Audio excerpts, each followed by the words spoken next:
Hello everyone, সকলকে জানাই শুভ দীপাবলি। আর দীপাবলি মানেই তো আলোর উৎসব।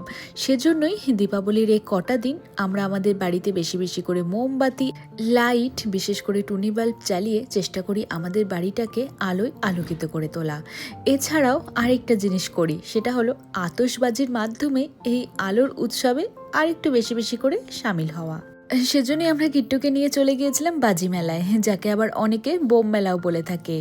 রায়গঞ্জে প্রত্যেক বছর এই দিওয়ালির আগে স্টেডিয়ামে এরকম বাজি মেলা আসে।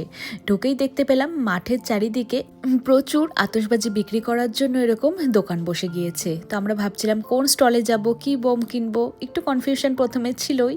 তারপরে একটা দোকানে গিয়ে কিছু আমরা আতশবাজি কিনেই ফেললাম। আর দেখুন না, সেই দোকান থেকে আতশবাজি কেনার জন্য আমাদের সবশেষে একটা চারা গাছও উপহার দিয়েছিল।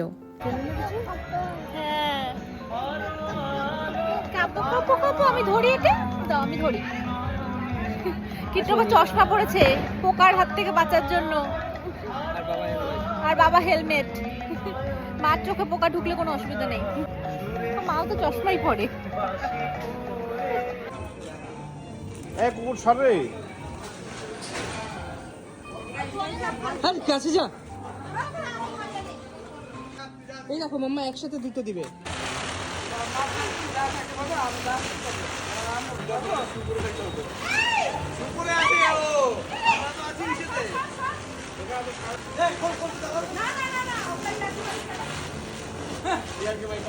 চর্বিটা অনেকক্ষণ চললো রে। কিছু কিয়ে যা, কি ছিল এটা? চক্কি। চক্কি বোম ফাটা, চারকি ফাটালাম আমরা। টুব্বি। হ্যাপি দিওয়ালি।